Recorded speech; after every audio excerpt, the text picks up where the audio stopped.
Let's take a look at the overall presentation of the product.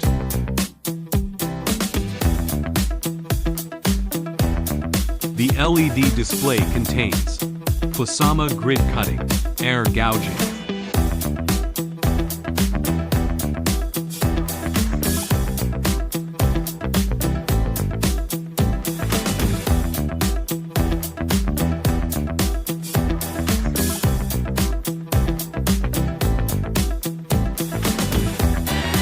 Next, let's start the basic operation of the product. Connect non-HF ignition pilot arc.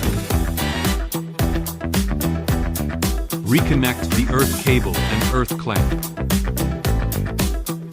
Plug it in. Turn the knob to adjust the current size.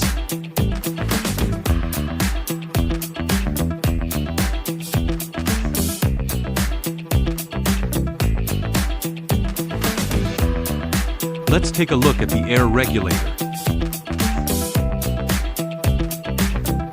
Start the actual operation.